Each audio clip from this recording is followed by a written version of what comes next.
Good morning, ladies and gentlemen, and welcome to video message number 29. This is Beaverville. Come on in. I woke up yesterday morning with a spring in my step. Start later, please. I could never know what the day was. Fast forward it. Listen up, the ratings just came in for last month. We are #1. We just grabbed every key demographic. Super duper, gang. Super duper. That's nice. Way to go. Neato, gang. Yes. Boy, that is good news. It is the 17th day of November, 2025. Good morning, everybody. Welcome to the Power Trip Morning Show. How about that game yesterday, huh?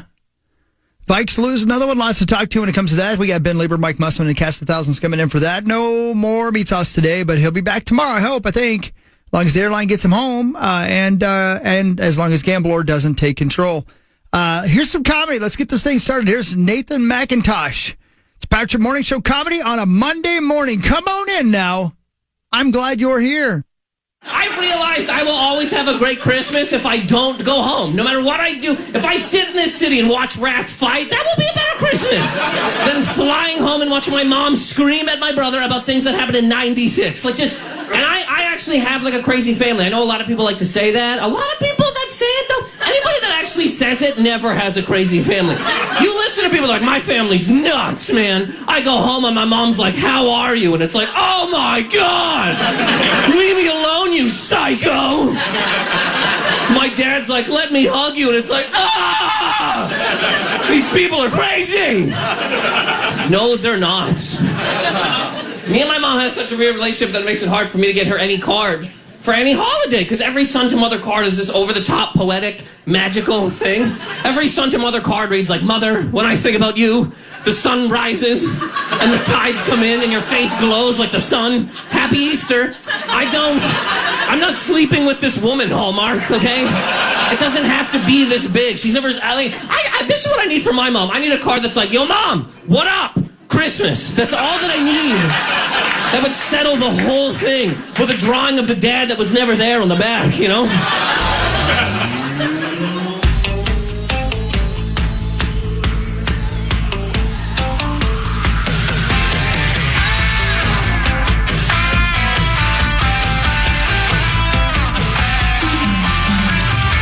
finish line is waiting. Fate is on your side. Power Trip Morning Show, Monday, November 17th. Good morning, Zachary. Good morning, Christopher. Chris, Zach, Chris. Hi-yo. Great to see you. What's happening? Great. It's all happening. Yeah, a lot of stuff's happening. A lot of stuff positive for the Wild, not so much for the Minnesota Vikings. I think we'll probably bring that up at some point between now and 9 o'clock.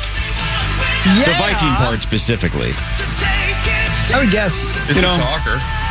It is a talker. People seem concerned. Yeah, rightfully so. Looked like it was going to be an absolute instant replay of week 1, right? JJ mostly plays like ass for 3 quarters, but then heroically finds a way to beat the Bears in the final minute.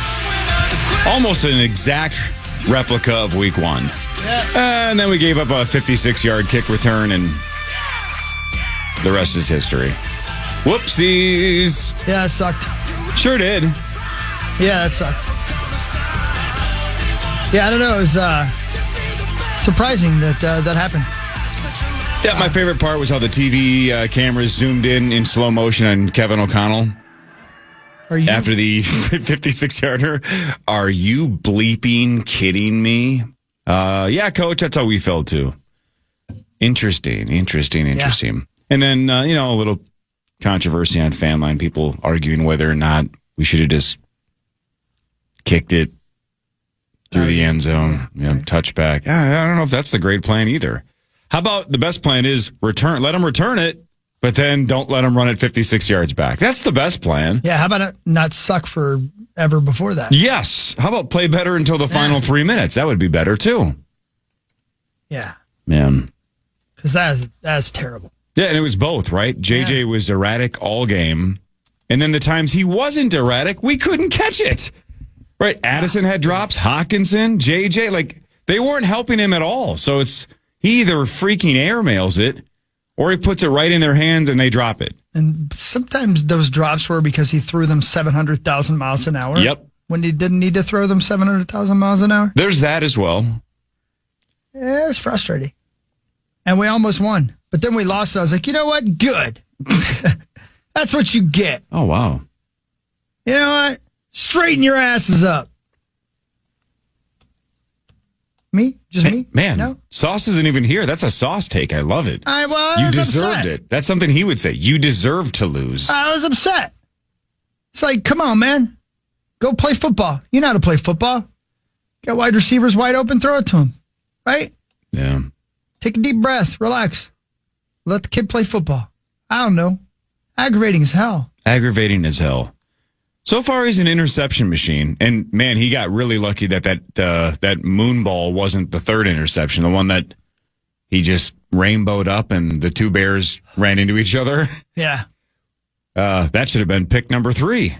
I'm going to try to log in this computer one more time. And if it doesn't Let's work, make a deal. it's going out the window, just so you guys know. 2-step verification. Yeah. Is caps lock on? No. But thank you. I'm going to try it one more time. This is it. This may be my falling down moment. It worked, I think. Come on, baby. Come on, baby. You got this.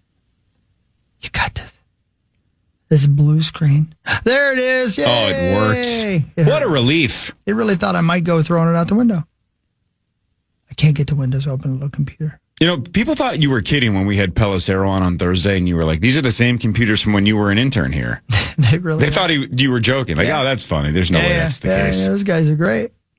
It's like, nope. We got these computers when there were still commercials where guys were going, you're getting a Dell, dude. Yeah. That was the same timeline. That was before the singer Adele. True. Way before. Way. So there was no confusion. That's no, right. if she had released an album at that point, it would have been entitled something like 5. Right. Oh, That's an Adele joke for people that get Adele. I get it. Because the age thing. Sure. Yeah. I wonder if that's close to true. When was she born? Oh, I wouldn't ask. That's got to be close. She's wouldn't ask? she's got to be in her what? Is she in her mid 30s? Something like that. She is released 37. 37. All right, so the timeline's slightly off. Born on Cinco de Mayo, 1988. 1988. Good year. Gracias. De nada. We're going to get snow, apparently. Good. I want to go skiing and snowboarding and whatnot. Let's go. Enough of this garbage. You did, yeah. Yeah, it's time. Let's go. Don't they have the fake stuff? Yeah, I like the natural stuff, though. Okay. Yeah, he's always been for big naturals. Snow, storms. Yeah. Did you guys hear from Gambler at all this weekend? No, just the group text. Yeah. It looked like they were having fun. Yeah, but I can't quite tell if he's winning. He had the one win, right? I saw the one win, but yeah, if he apparently videos and tweets or texts, I should say, every time he wins, we only got one text, yeah. and that was a long weekend. Looked like Creasel was doing well and having fun. Yeah, like he did pretty well. Yeah, I think the way you tell if he's winning or not is if he sends a video or a picture, and he hasn't sent anything, really. Yeah, right, he's at that one. Yeah. But Creasel also hasn't said that Gambler has taken over and Paul wants to burn the city to the ground. Yeah, I did see a lot of video of just Tim and Crease, though. Right, which means Sauce is out on his own. Yeah. Yes. Or hanging out with Brent, but who knows? I don't know what they're doing. I never know what he's doing. don't know. But he'll be back tomorrow. Should call him more. Nah. No, it's 3:38. Yeah. I'm not saying now, but maybe over the weekend when you are thinking about him. No. Hey, That's not what guys Paul. do. no, I'm not gonna do that. I don't check in on Paul in Vegas and go, "Are you having fun? Great. No. See you on Tuesday." I might What am reach I, a out psycho? to him just to make fun of him. If he says, I'm going to burn this place to the ground, I might encourage him. I might be like, yeah, you really should do that. Yeah. It is weird. You know how they always say, you should check in on your friends, make sure everybody's okay. Well, if I thought Paul was going through a mental health crisis, I'd be like, are you all right, buddy, or what? Mm-hmm. But if he's just in Vegas, what do I care? I'll see him when he gets back on Tuesday. I'm not going to check in with friends and go, is your vacation lovely? I'm on psychopath. I'm on year 9 of a mental health crisis. I ain't heard crap from you.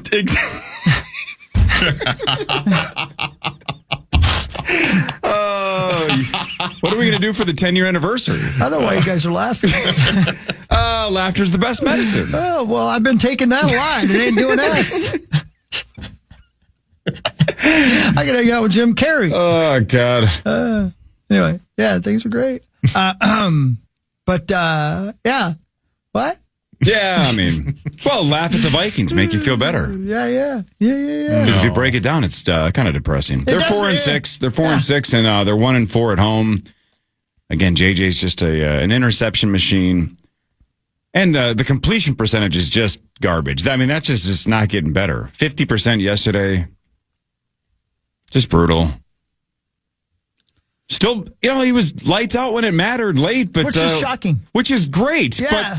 But how, it's the all-time question. How come we not? Why can't we capture that the rest of the game? Where is that the rest of the game? Yeah, it's like I always say, if the team is so good when we script the first drive, script every damn drive.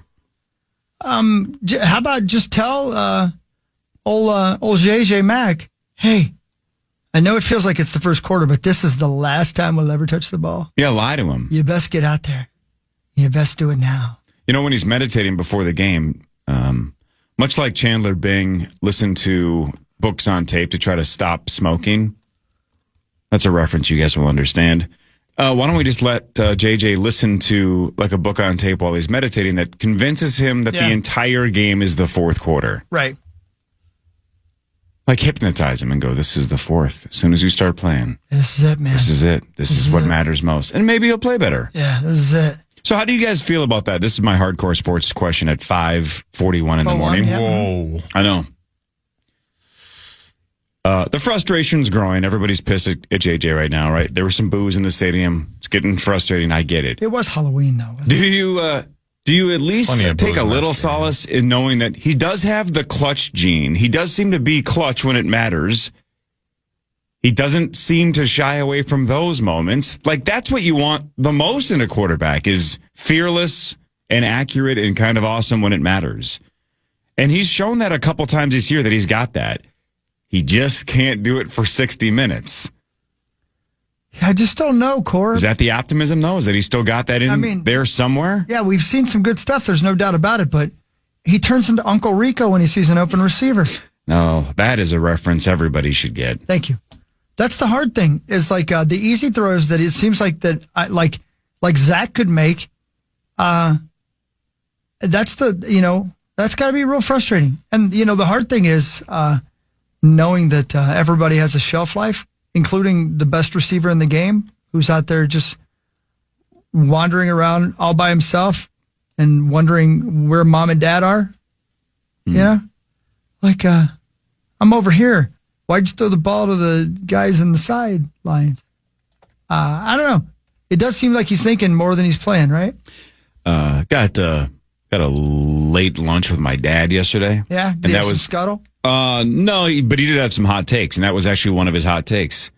Is an 87-year-old guy basically said to me, the worst part about this J.J. McCarthy struggle is that they're wasting Justin Jefferson's prime. Yeah, I agree with him. And that's not wrong either. I mean, look, before J.J. signed the big deal, remember we heard all those stories that he wanted clarification on the plan moving forward at quarterback. Not necessarily that he got to decide, but he wanted at least to know, like, hey, where are we going with this? And he said, sounded like he was on board with the McCarthy plan, but he's 26 years old. I would argue the next 3-ish years is the prime Justin Jefferson era. Yeah. After that, I'm not saying he's done at 29, 30, but these are probably his next 2 or 3 years, probably the best years of his career. Statistically, it's going the wrong way. Yeah. The wrong way for Jefferson. Yeah. I think by the way, the Bears have become my least favorite team. I don't know what it is about Caleb Williams, but he makes me want to spit. In Jalen Ramsey's face.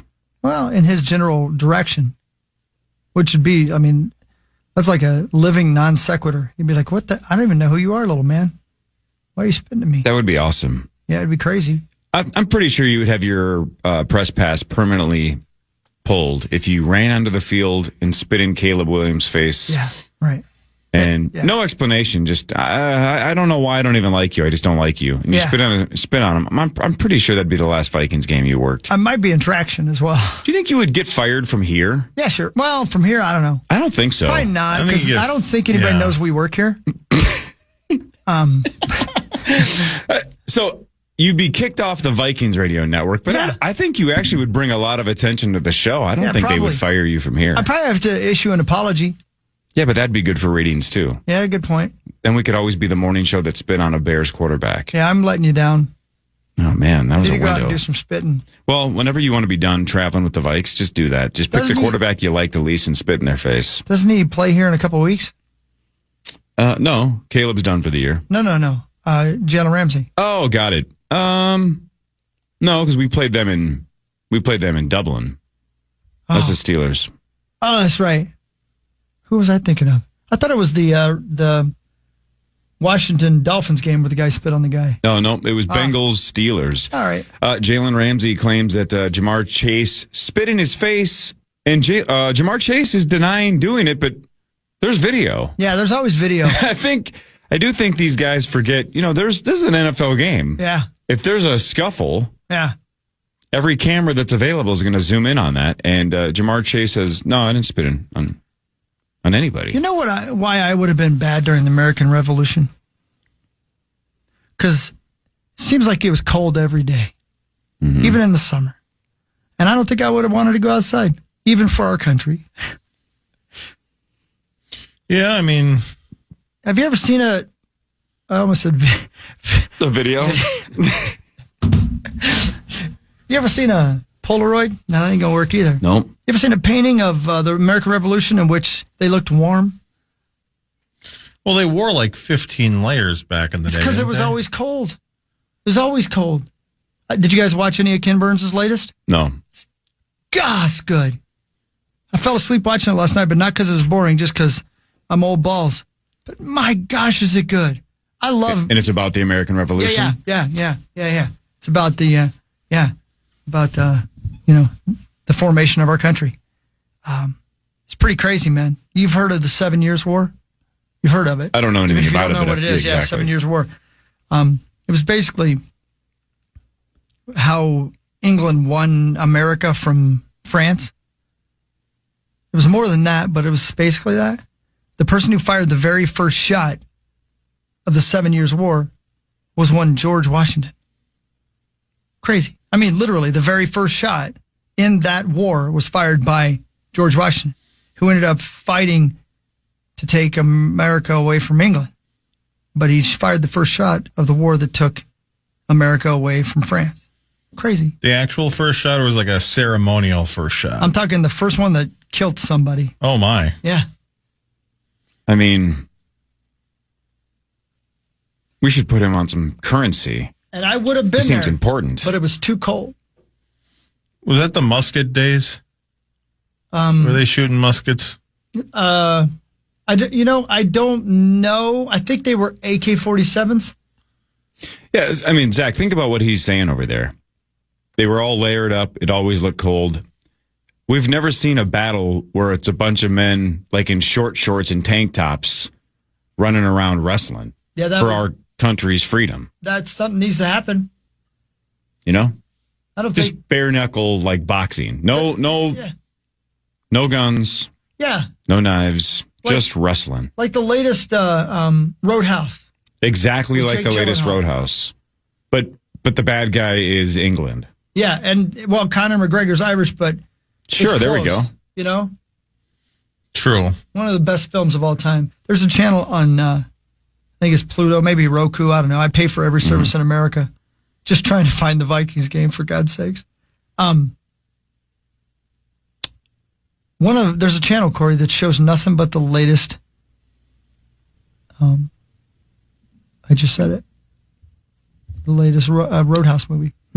It's over and over and over again. Just on a loop? As soon as it ends, it starts again. And you know what? It's great. Oh, boy. It's real good. Oh, boy. At one point, Conor McGregor is shoving Jake Gyllenhaal's head into a piano, and they're both bleeding heavily. And for comic relief, Jake says to Conor, "This piano's out of tune." It's kind of stuff they said during the American Revolution. Yeah. And then there I was off to the corner going, could we get a heated layer in here? Does anybody have some long johns?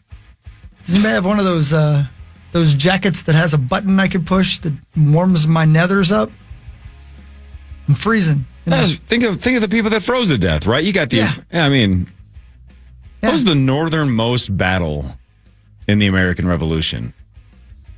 The northernmost battle, and then what time of year? Like, are we talking? Sure. I don't know. I don't know my history. I bet they fought in Nova Scotia. Newfoundland? Siege of Quebec. Yeah. Remember that? Okay, when was that? 1775. Which month? Oh, I don't. 1775. There was also the Battle of Fort Ticonderoga. Yeah, remember that? Zach, by the way, the Battle of the Bulge is going to disappoint you. I know. Yeah. Couldn't wait to get to that unit in school. Well said. Unit D. Excellent choice of words. More of the Power Trip Morning Show after this on The Fan. Oh, Billy.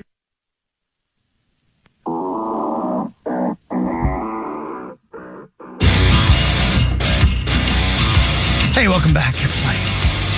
Oh, poor Mussie's sick.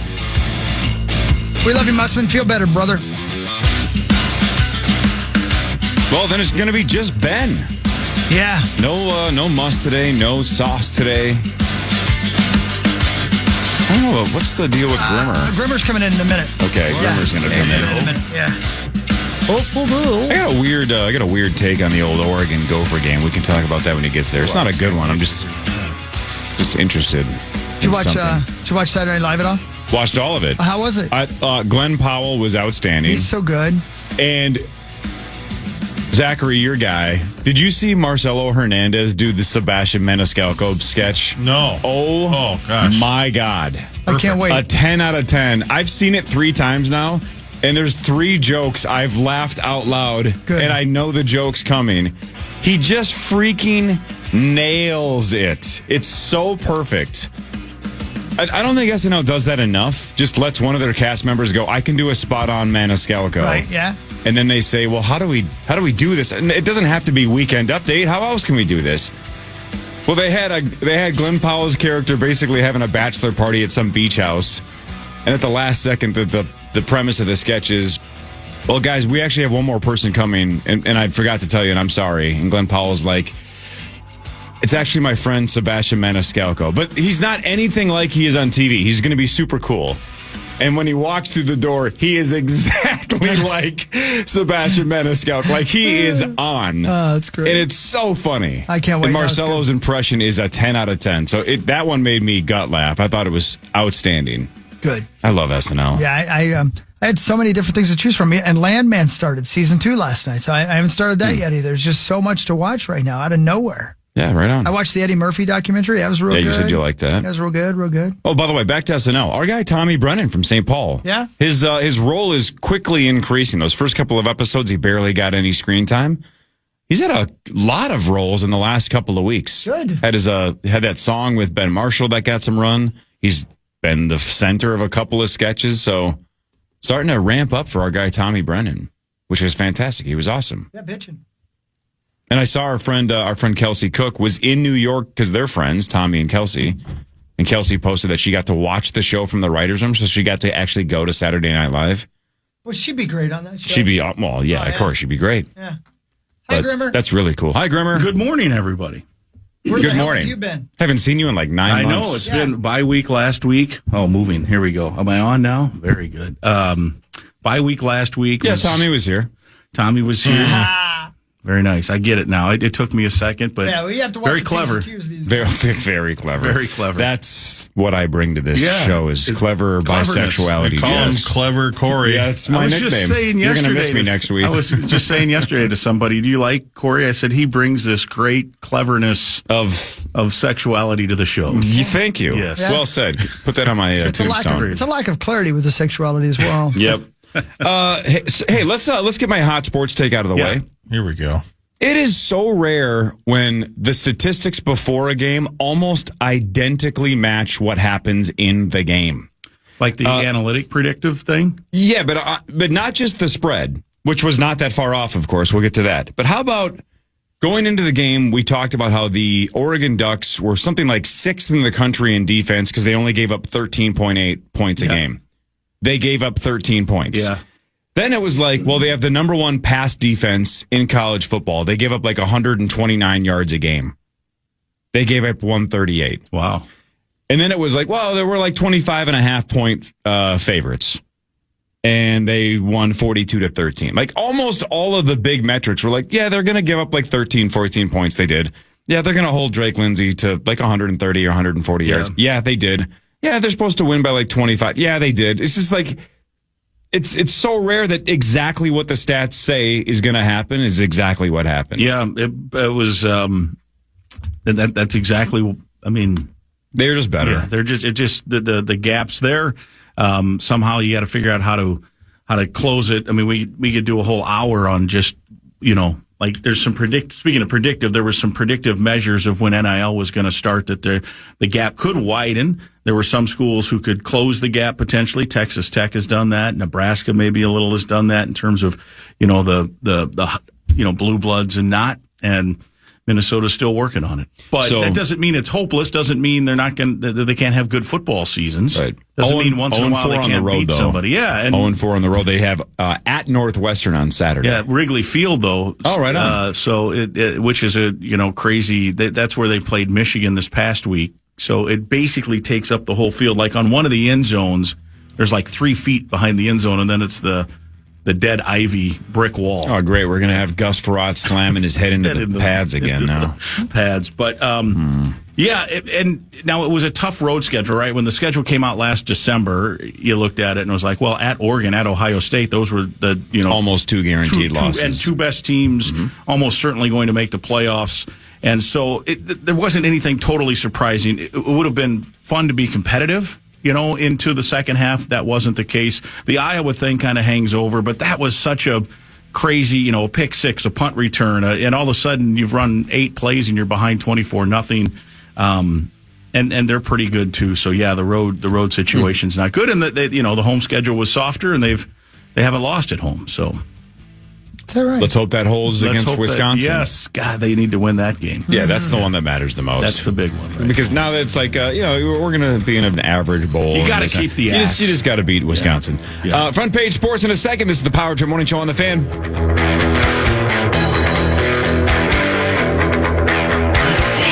KFAN and the Vikings are teaming up for Toys for Tots. Join us live at Shields in Eden Prairie on Tuesday, December 2nd from 5:30 a.m. to 6:30 p.m.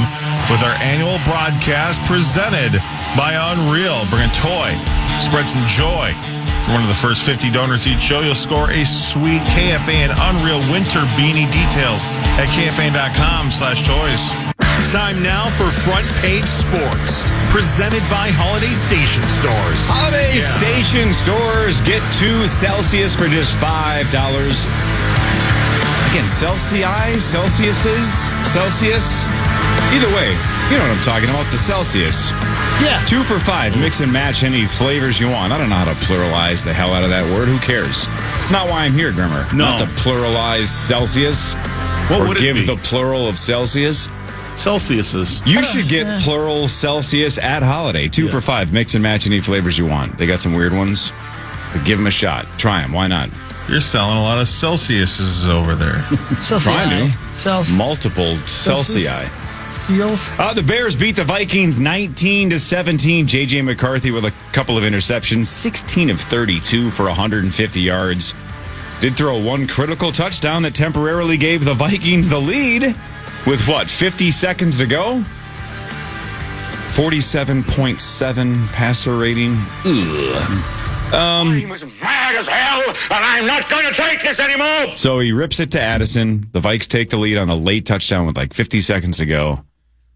There are people around me going, it's a miracle. We scored too early. And I'm like, have you seen this offense? You got to take it when you can get it. Obviously, if you're Patrick Mahomes, you might say, let's run the clock down a little bit, then let's strike. When you're struggling, If you can score a touchdown with 50 seconds to go, yeah, you take it. You take it when you can. I will say when this. You can. On that, it was 1st and 10 from the 15. I turned to the guy sitting next to me at the press box and said they should hand the ball off here just once. Either make them take a timeout or let the clock wind, because you don't want to score right now. Mm-hmm. And in a perfect world, you are 100% correct. And they've been running well enough that I think it was fine. You could have. And because they're in no rush. From the 15, you're going to get 8 plays in a minute. I mean, you'd have no problem. But, you take it when you can get it. Yeah. I do think a handoff would have been fine. I mean, it's easy to second guess now. And if the kick return doesn't happen, they probably win the game either way. But the kick return was a killer. Exactly. So in your scenario, if you ran it once and made them waste a timeout, if they have a 56-yard kick return, the game would have been identical anyway. Yeah. Butterfly effect. We get it. But still, no problem with the strike to Addison with 50 seconds to go. You just can't let up a 56-yard kickoff return. And we can sit here and argue all day whether or not they should have kicked off to him. But still, how about, again, ideally, just don't let them get 56 yards. And here, it's interesting. So infuriating. When the Gophers tied the game against Michigan State a couple of weeks ago, Michigan State took the lead. Michigan State then kicked off. They kicked it out of bounds. And the Gophers got the ball at the 35-yard line. And everyone said, well, thank God. Like, that was a big key. That was a big talking point after the game about what a mistake Michigan State did. Well, in the NFL with the rules, you kick it into the end zone, it's the 35-yard line. I mean, you're 2 passes away from being in field goal range anyway. Right. That's not too the 25 close as well. It's an extra 10 yards. Or the 20 like it used to be back in the day. Exactly. And when that's a no-brainer. When the previous kickoff, I don't remember, was it after the field goal, whatever, the guy caught it a yard deep. And it was a touchback. They get it at the 35, the Bears, and O'Connell was waiting for Riker to come off. Like, what the hell are you doing? Like we don't want them to start at the 35. Right. So I think with the rules the way they are, but like, let's say for the fun of it, he accidentally kicked it out of bounds. What would we all be saying? Well, you can't give him the ball at the 35-yard line. Exactly. So I don't think that. I think make the tackle. I mean, it was a perfect kick. He caught it at the 1. It's where you want it. Hung it up high, and you got to make a tackle and get him. Zach, your hand was up. You said you had people around you when you were. They're saying they left them too much time. Yeah. Who are these people, and what were they doing around you? If you had to bet 3 months mortgage who those people were, who would you guess? I mean, not your family. That would be the last people I'd guess. You're off to a good start. Yeah. Sunday afternoon. No member of the family, no blood relation at all. Nowhere near. Were you at a table? Sure. Playing poker? Sure. Okay. That makes sense. That's great. All right. That's great. I was like, oh my gosh, Corey might have gotten some friends to watch the game with. Nuts? Multitasking, playing cards and watching the game. Yeah, there's plenty of TVs. The Vikings have 3 interceptions through 10 games. That's, how do I say this? Not enough. Yeah. And we can ask Ben Leber when he gets here, but no. Some of that is circumstance. Some of that's bad luck. Some of it's like, because you don't get to generate interceptions, right? That's the goal. We always hear defensive coordinators say, like, we're trying to strip the ball. We're trying to do this. We're trying to do. Some of it's just weird coincidence. But, man, it gets weird when you're 10 games in and that's the number. That's really low. Really low. It is. And it's hard, it's hard to win if you don't win the turnover battle. And when your quarterback's throwing the interceptions at the rate the Vikings quarterback is right now, you better get some. And they had a bunch last year, right? That's kind of how they lived. Yeah. Sacks and interceptions. And, of course, right, yeah, like you just said, the opposite is the Chicago Bears. They are feasting on turnovers. For the season now, they have 22 takeaways, just 6 giveaways. Wow. They have an NFL best plus 16 turnover margin. And you could argue that was the difference. No question. Yesterday. Wow. The Vikings cleaned that up, and they probably win that game. But, man, the other buzzkill, too, and we haven't mentioned his name yet, is our guy, Jonathan Grenard, not playing. I think that trickle-down effect was gigantic. He's obviously a beast. Yeah. But you only gave up 19 points to the freaking Bears. They held them to field goals. Right. That should be enough to win. It should. It really should. So even without Grenard, it's not like the Bears put up 40 on us. 19? Yeah. And Caleb Williams, wrestled out of a couple of sacks, but he was ordinary. Like he didn't do anything spectacular. I don't think he had 200 yards passing, did he? I don't think so. 193. Yeah. He also was 16 of 32. Not great. No, not even close to great. It's great. terrible. 50% is terrible. The Vikings are at Green Bay on Sunday. They are 4-6. They're 1-4 at home.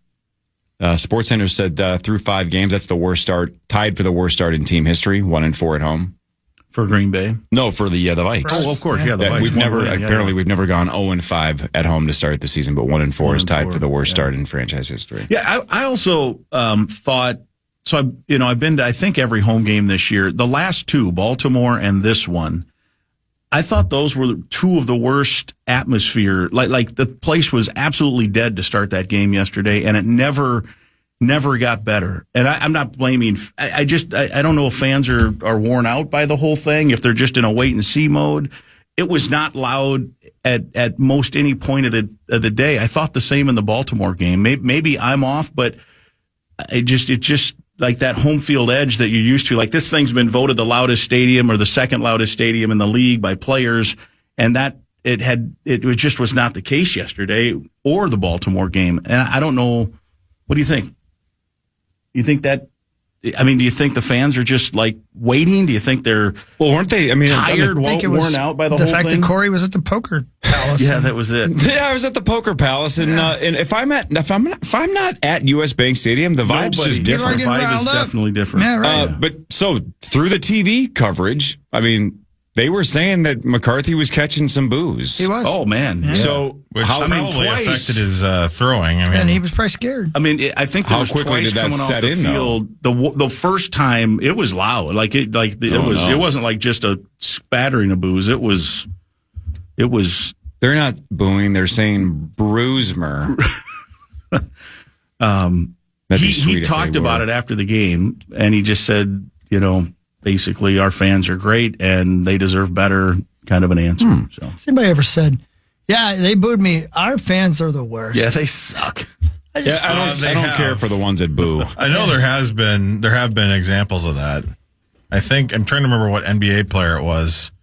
Was it Butler? That sounds like something Jimmy Butler would say. He wouldn't be shy about that, I don't think. Yeah. Yeah, where he just went after the fans and was like, all right. That sounds about right. We got the greatest fans in the world, and they expect a lot more out of us, and rightfully so.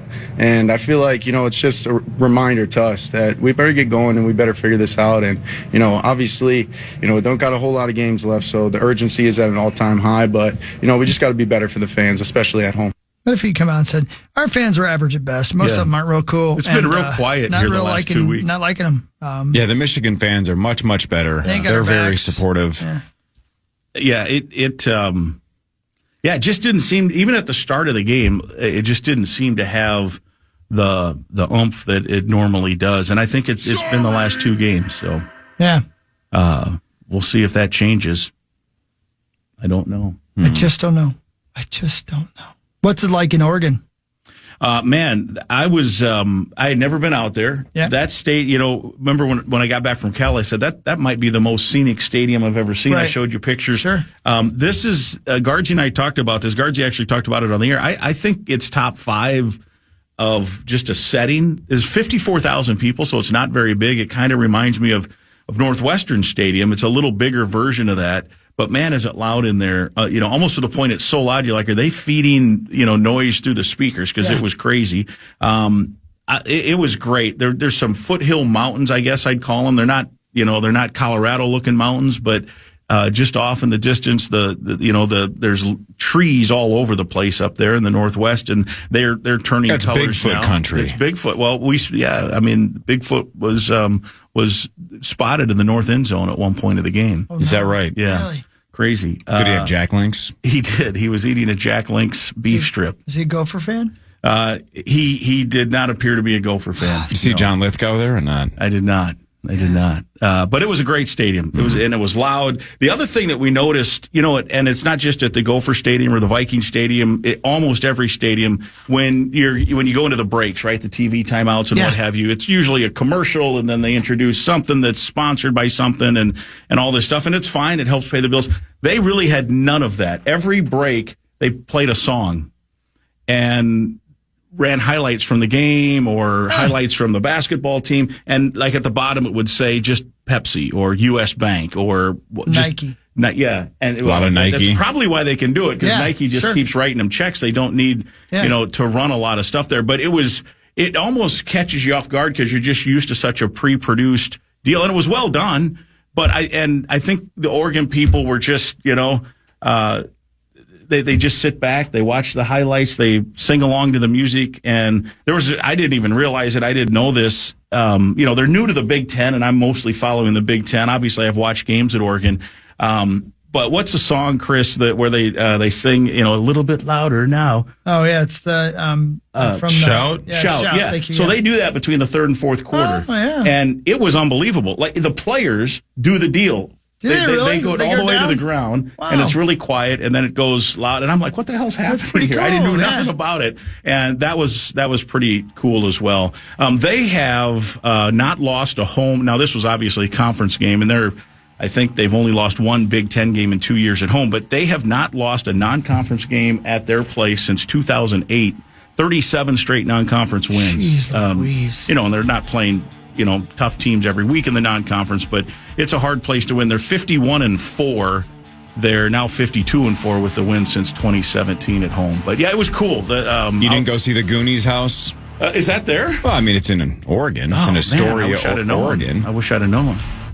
Why go to Oregon and not go see the Goonies? Yeah, I should have done that. Did you go to the Nike store? I did not. I don't know, how far is Beaverton from Eugene? I don't know. No idea. I mean, you were going somewhere there, weren't you? I was going to make a comment about you got to veer left or right. What really matters is next. Scores and stats around the world of sports. Ben Leber in like 10 minutes. This is the Power Trip Morning Show on the Fin. There's a split in the road.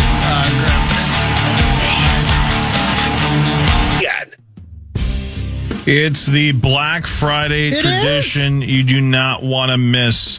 That's right. The Power Trip Morning Show will be live at Mall of America, bringing the initials game, tons of laughs, and your chance to score serious holiday cash. Be there at Huntington Bank Rotunda from 7 to 9 a.m. on November 28th. Check out KFAN.com keyword calendar for all the details. Yes, bitch. That'll be the day the Power Trip turns 24, which means we have exactly 1 year left in the row zone.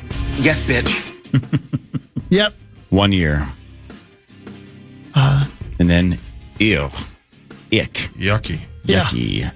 Let's do what really matters. Scores and stats around the world of sports and in between. Chris will change your life with something else.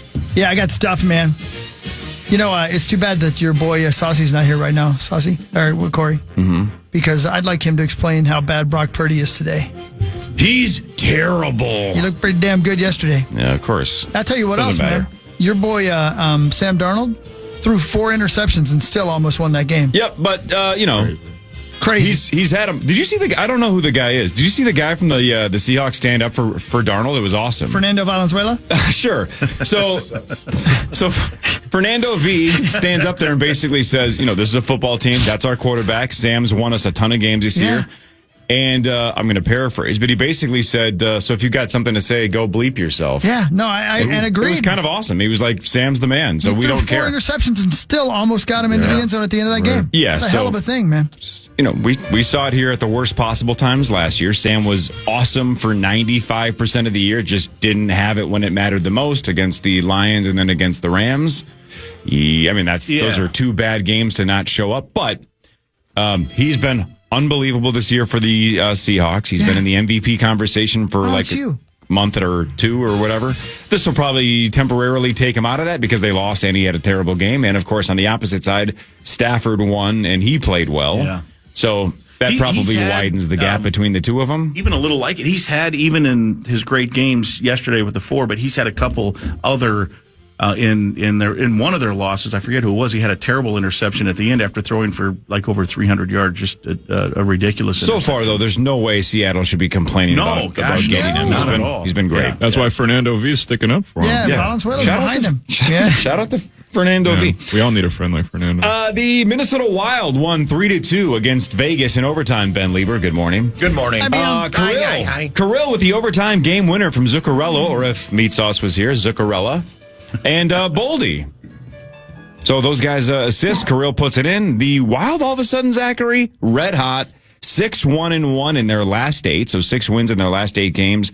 They host Carolina Wednesday. They are now 9-7-4. Yeah, they talked a lot about kind of leaving October in the rearview mirror, and something about that calendar flip something in that locker room. And they had, of course, that players only meeting that Jared Spurgeon led, and it seemed to have worked because I think they were 3-6-3 in that only if she's first 12, and now they have really found something, and there's actually some momentum here in this season. So another big game Wednesday night here on the Fan before they head back out on the road, but it's been a much more successful homestand than their previous one. Well, and lost in the shuffle because it was Gus last night. Do we have a budding superstar in Jesper Wallstedt, or what's the Wall of St. Paul? My baby. God, yeah, he's been. Can we even call That's him the nickname? The Wall of St. Paul. Yeah, I like that. Yeah. But is it? So here's not to nitpick.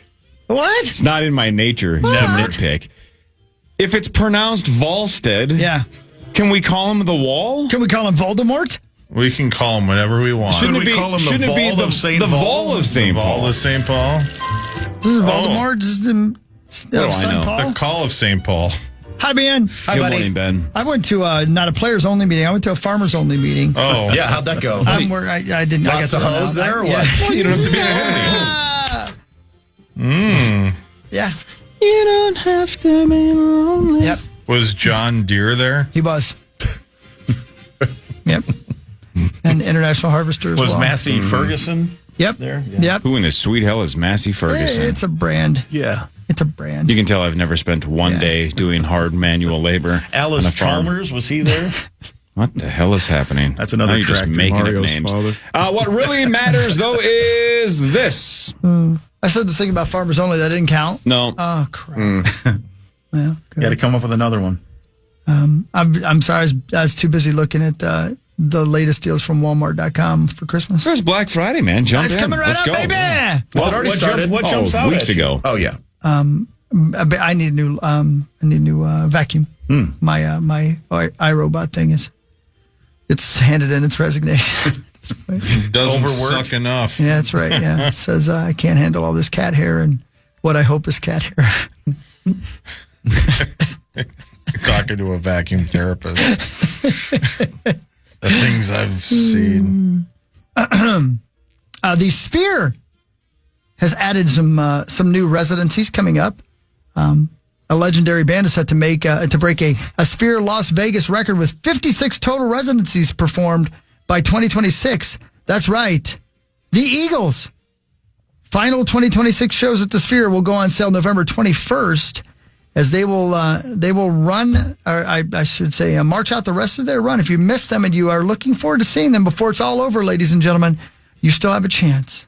As the Sphere continues to announce shows. Did you guys see the video from John Kreisel going to see The Wizard of Oz? And he made it sound, over text, he made it sound like it was worth every penny. Yeah. He said it's one of the most immersive things he's ever been a part of. He said you feel like you're in the freaking movie. So beforehand, and we've heard nothing but good things about this Wizard of Oz experience at the Sphere, but like, man, I don't know if I can do $300 a ticket to see Is that what it is? It's Yeah, something you can. like that. You can. Yeah. He says it's worth every penny. I talked to somebody like 2 days ago, the same thing. He had a video of it, and it was Tony crazy. Romo, wasn't it? It was Tony. Yeah. Tony and I are tight. I wonder what noises he made when he's... He liked it. God, he loved it. He really did. Or he's throwing up. I can't tell. That's Same thing. That's how he shows his love. He wasn't a twister. Yeah, you gotta be careful, right? You get pregnant. Maxwell, the Wolves lost Saturday 123-112 to Denver, snapping a 4-game win streak. They host Cooper Flag in Dallas tonight at 7 o'clock. Dallas won last night behind Cooper Flag's 21 points. But they took care of business on Friday night again for the old NBA Cup. Yeah. But it's just tough because pretty much most of their losses this season have been against the upper echelon of the NBA, whether it be the Knicks or the Nuggets earlier this season, and the Lakers as well. So that's not a good sign, but at least they're taking care of business against lesser opponents. And so far this season, the Mavericks have been a lesser opponent. What was that? On the camera, Maxo. Hey, There you go, buddy. Yeah, film that son of a bitch. Get it. Yeah, there we go. There he is. Gotta get the Kill Bill jacket in there. Dang it. But what really matters is this. You should just quit NBA right now and give the trophy to Wembyana.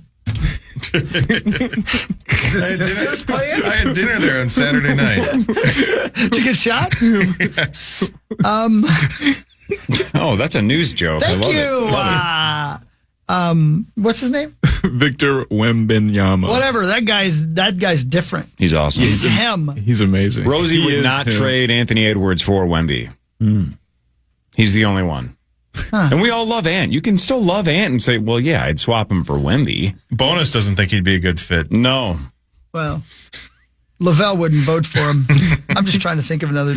Yeah, we're throwing out all the bits this morning. Yeah. The Labubu craze It's over? No, it's the opposite. Oh, it's is getting hitting bigger. theaters. Yep. No. The movie. That's right. Sony Pictures has acquired the screen rights to the plush toy and is in early development of a feature film. Great. Yeah.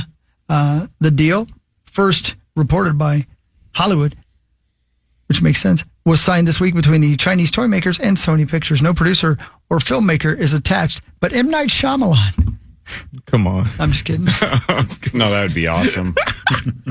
I see fluffy creatures. They're everywhere.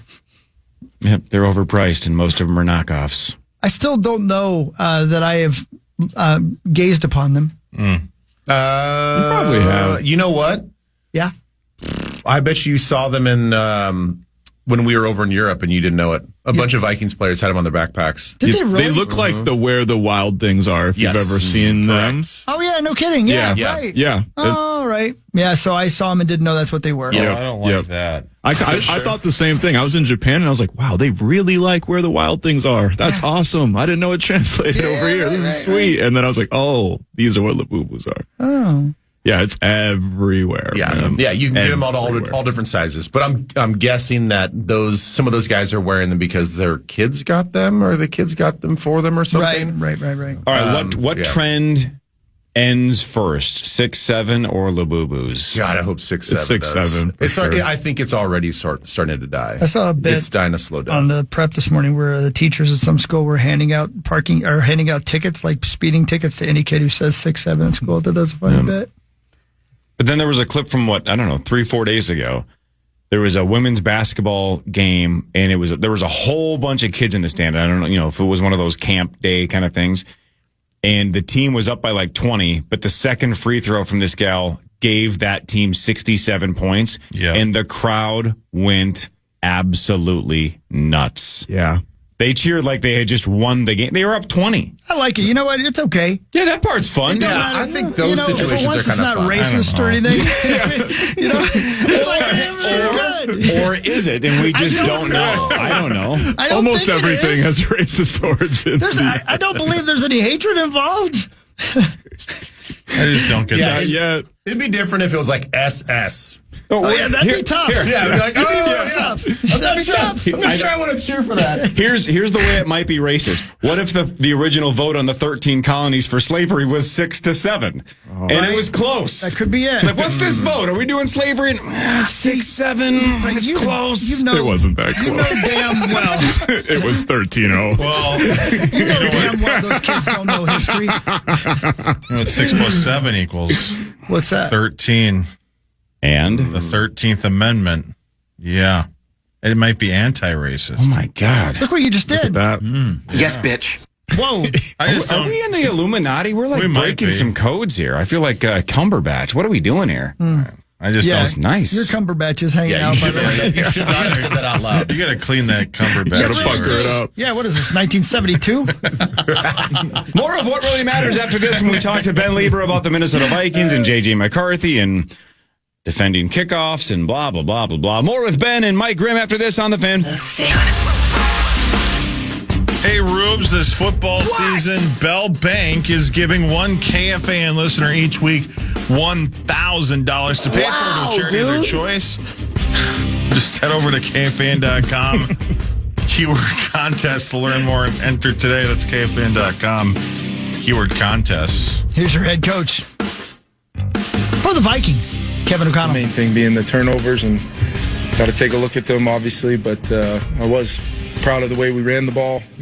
Tried to stick with it as much as we could. Ended up with a couple of 2-minute drives there where we had to go and maybe became one-dimensional. But for the most part, the guys up front felt like we protected.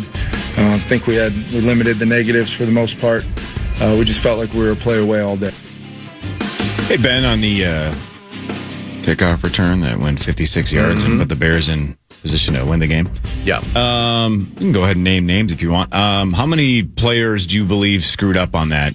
How many were in the wrong spot? How many didn't do their job? I got to be honest. I have not watched the play back since I watched it live. I don't know. Sometimes it's one guy. Sometimes it's just one guy that's out of his lane, and you hit it with the right timing, and it's out the gate. So I for sure will watch it again. And probably not publicly out anybody, but I will definitely give you my 2 cents behind the scenes on who I think was out of their lanes. But you're completely cool with them kicking off, not kicking it out of the end zone and just touch back to the 35. Yeah, I am. I think that's the whole thing with this, with the new kickoff rule, is that they are penalizing you and punishing you for kicking the ball out of bounds. I mean, you're incentivized to kick the ball and have it be returned. And by and large, our kickoff return or our kick coverage has been pretty good. So I don't have a problem with them kicking the ball and like having a returnable kickoff. It's just you can't have multiple failures or even a single failure in that situation, and they capitalize on it. So it's one of those super, super unfortunate things. And look, I mean, again, it's just 2 weeks in a row where I don't think that the team that we're playing is the more superior team. It's more about us making mistakes and playing sloppy football. And now we didn't have the pre-snap penalties this game, but as you guys already alluded to, our quarterback was not good, and we had a bunch of drops by receivers. You even just take away some of those drops in those situations and some of those errant passes, and I don't think this game's all that close. Agreed. I think it's at least a 2-score victory for us, and we're not in this situation. So I think that is the frustrating part. But again, that is the optimistic part about this whole thing too. Is like, man, you get a quarterback to settle down in the first 3 quarters, and I know it's a lot easier said than done. And we're a way different football team. And he threw that first drop that Addison had over the middle. Yeah, right over the middle. That ball couldn't have been put in a better spot. That's a great ball. It's away from the defender. Yard play if he just catches the Hawkinson drop was right in his breadbasket. Like, you can't drop that one. Jets had one that he dropped, like at least one that he dropped. Yeah. They just weren't helping him out when he was accurate, and that wasn't super frequent either. Yeah, Aaron Jones had a check down too that was probably right at the sticks, that he goes right through the numbers, and there was a defender there. But again, you don't know. Yeah. Like on a third down, Addison had 2. Yeah. Yikes. Got to help the kid out. He's struggling anyway. Yeah. Got to bail him out. That's the thing. Like, it is a tough thing to subconsciously tell these guys you have to play perfect for him. You have to. You've got to make every single catch, even the contested catches. You've got to fight for it, because he needs as much confidence and as much game flow as possible. And you got to help him out in those situations. And I get it, man. Like, guys are allowed to make mistakes, but in this situation with a young quarterback that's trying to just figure it out, you've got to sit down collectively as a receiver group and say, like, guys, we can't have these. Like, you got to catch everything.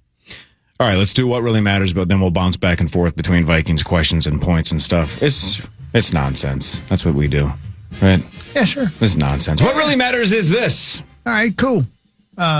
National Food Days are great. Yeah, what do we got today? God, I hope it's Today cinnamon we roll are day. celebrating butter, the ingredient that makes everything better, because it comes from cream. According to the Dairy Council, the average American eats 2 sticks per month. We've been spreading it on stuff for over 9,000 years. Needs 2 sticks per month. Dairy Council, the average American eats 2 sticks per month. Are you guys over there eating sticks of butter? Did she just say 9,000 years we've been using butter? I think she said 9,000 years. I believe Today that. we are celebrating butter, the ingredient that makes everything better, because it comes from cream. According to the Dairy Council, the average American eats 2 sticks per month. Jesus. We've been spreading it on stuff for over 9,000 years. It's been used as currency, 9,000 even years. medicine, and people go to great lengths sculpting it. To celebrate today, super easy. Please pass the butter. I'm Bree Tennis. Just so you guys know, I went to Maury's the other day and tried to buy a new car with a bunch of butter. Doesn't work as currency anymore. No, not anymore. Nope. I took some margarine. Did you spread it in the wrong places though? I've been spreading in wrong places. Was it salted or unsalted? It was both. Yeah. Well, it doesn't work for medicine either. I've been trying it on my psoriasis, and it's not curing anything. It's terrible. It does work as a laxative and a moisturizer and a lubricant. God, I love butter. Oh, my. It also, if you've seen the movie Muppets Take Manhattan, it also works as ice skates. Just me? That makes sense, though. You know, I don't remember that. I saw that, but I don't remember that. Yeah, Rizzo goes the rat. He goes they go like skating on like the grill, and they're using like pieces of butter. Oh, just genius! Just genius. It's Genius. I mean, that movie had it all. They thought of everything. They really did. They're like, we've been using this stuff for 9,000 years, and not once have we filmed a rat skating on it. What are we waiting for? That was. Brilliant. I mean, that's got to be the scene that won him the Academy Award. Probably. That was probably the deal breaker. Yeah. In all seriousness, last week on our show, was it last week or 2 weeks on the show? There's we actually, you can make butter at home, right? I mean, we all kind of knew that. I mean, that we've been churning butter, for 9,000 years. I didn't realize how easy it was to make it at home. You can make your own butter in about 10 minutes. Had no idea. Wow. It's just, How do you do it? You basically just whip heavy cream in a like one of those. Whip it good. One of those, mix one of those the automatic mixing bowls, and you just keep going and going and going and going and going until it actually coagulates, and then you get like the whey that comes out on top. And then you basically take it out and you squeeze all the moisture out of it. Whoa. And then you can flavor it with whatever you want. Salt, rosemary, whatever you want. And then that sounds great. I'd rather set myself on fire. So you said it takes like 10 minutes? It takes like 10 minutes. Whip it, squeeze it, flavor it. Yeah, get all the moisture out of there. I can get to Target in 5, so if I can get to Target, it's going to be a slightly faster to do it yourself. Slightly faster. But the thing is, you can flavor it any way that you want. But at some point, you got to buy the whipping cream, right? Yeah. So you'd have to be at Target so you might anyway. as well just buy the damned butter. Right. Unless you can make your own cream, which means you're probably just milking your own cow. I don't have one. Unless a meteor hits, I ain't making nothing. Right. Well said. There is not much better than nice hot melted butter over popcorn, though. All right, relax. That's the years. There's got to be some kind of code for you. Yeah. Ben, the trickle down effect. No Jonathan Grenard. Obviously, again, it looked really bad last week, but then they told us that he avoided major shoulder, injury or whatever. But he didn't play yesterday, so it obviously is not serious, but it's serious enough to miss a game against the Bears. But again, we mentioned this earlier. Maybe you were listening. They gave up 19 points to the Bears without him. That's not bad. That's winning football. Yeah. So what did you see in the defense, though, without him there that trickled down? I thought the defense played really well. I mean, I thought Dallas Turner played well. The thing is, it looked like that the approach was, we're not going to try to have a bunch of drive-bys. It was very much a controlled rush. It was, try to push the pocket as much as possible, but don't get sucked up by the offensive lineman. They tried to just go right down the middle, use good extension, just good separation. That way they can play off the block.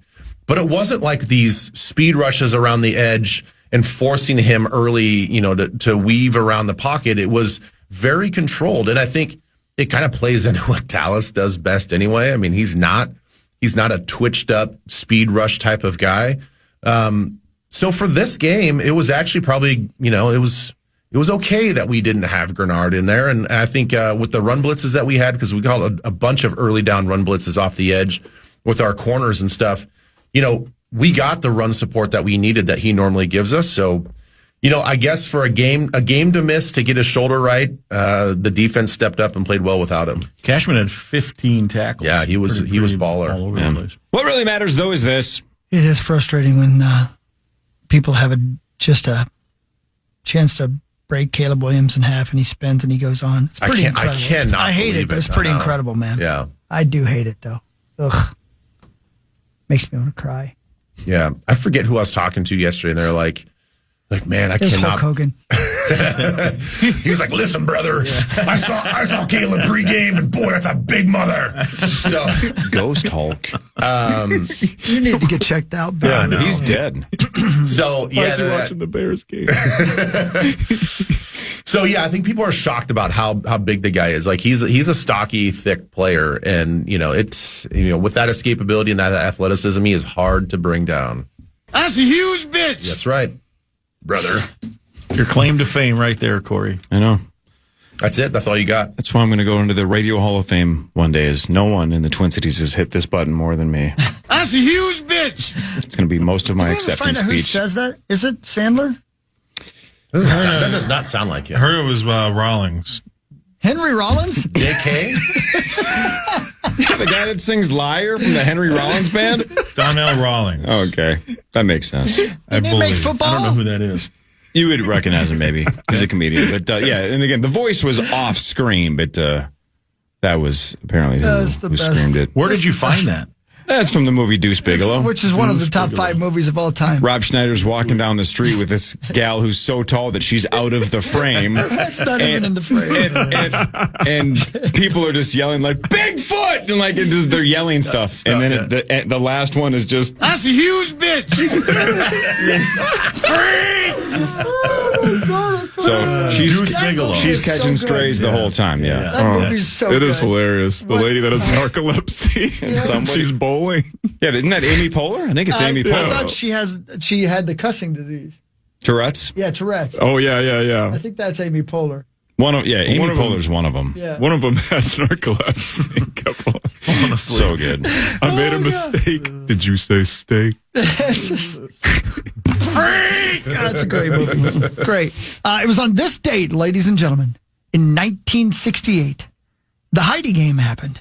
You guys remember what I'm talking Heidi about? game? That's right. Jets and somebody. The Jets and the Raiders. That's right. The contest held on November 17, 1968 was notable for its exciting finish in which Oakland scored 2 touchdowns in the final minutes to win the game. But NBC, the game's television broadcaster, decided to break away from its coverage on the East Coast to broadcast the television film Heidi, which pissed a lot of people off, especially gamblers, I would guess. Would never, ever, Could you imagine ever today? happen today. Oh my God. No. But back in the day, it's like, this game's over.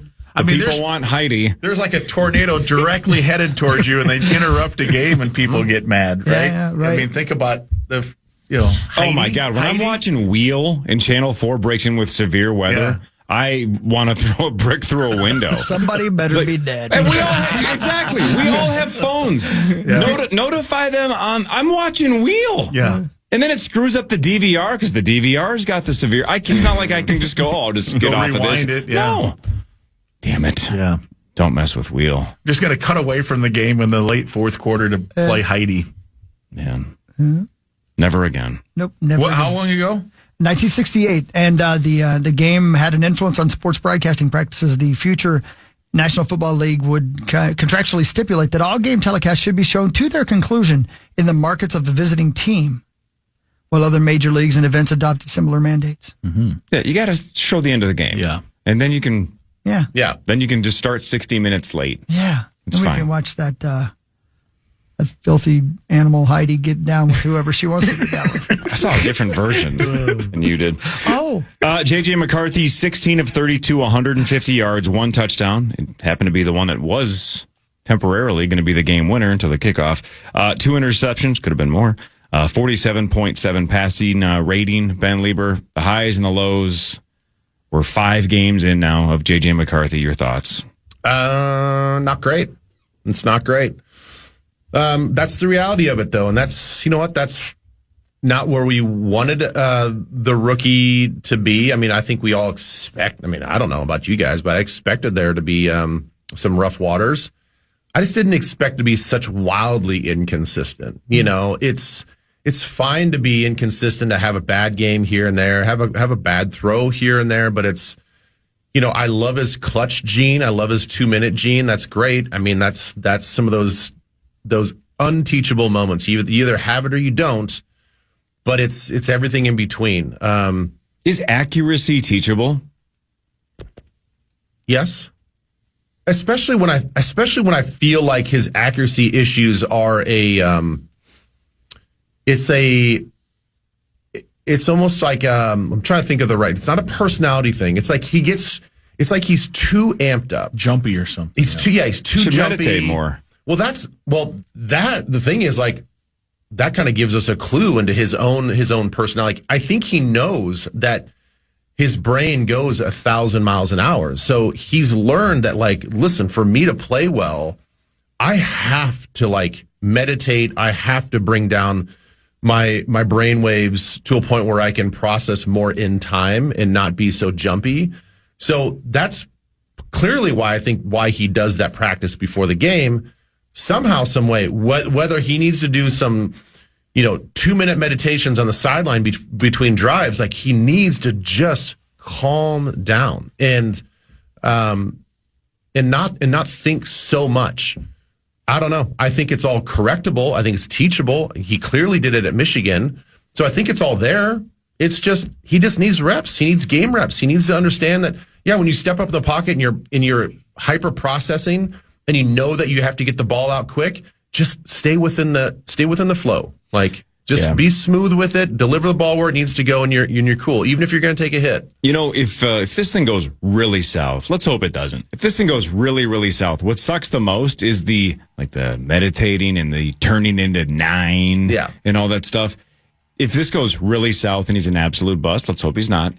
In 10 or 15 years, this will be part of Vikings lore, right? Like the next young quarterback is like, oh, God, did we need this guy to turn into 9 again? You know what I'm saying? Like, right. It becomes a punchline if it doesn't work. It's like if you use the TB12 method, well, yeah, if you're Tom Brady, anything you do looks like it's excellence. It's like that process is nuts, but sure, it works for you. If this works for him and he's a bust, we turn it into a punchline. If he turns into a Hall of Famer, then it's like, God, I should start meditating too. Yeah, I should have an alter ego. I need a nickname. I know. It's difficult though, because think about your own life where for so many years, every year playing football and competitive sports up to this year, that mentality has proven him right. It's worked for him. It's worked for him. And so now you're like, hey man, could you be a little bit more like Sam Darnold, be a little more of a stoic? Well, that's hard to do in real time when it's... Well, that's not you. Yeah, it's not you. It's 3rd and 7. I got to step out of the pocket and make a play, or I got to scramble outside and I got to deliver the ball on time. Like, in those moments, it's hard to be like, oh, I got to go woo-saw, woo-saw. I got to like calm down. I think that's why it's just going to take a lot more repetitions for him than maybe some other rookies. Do you mean Wausau? Like Wisconsin? Yeah. No, don't care about them. I thought you meant woo-ha. I thought you were just singing Busta Rhymes songs. Keep your y'all in check. Oh my God, it's one of the all-time bangers. I freaking love that song. It's so fun. Such a slammer. Rest in peace. Front page. Busta's not dead. He's not? No. You're thinking of like 90 other people. I have a lot more dead people than that. Yeah, but you're thinking of like DMX or like Oh Dirty Bastard that we referenced last week. No, Busta's still here. No, he's still here. All right, the news is next. More with Ben Leber Mike Grimm. This is the Power Trip Morning Show on the Fan.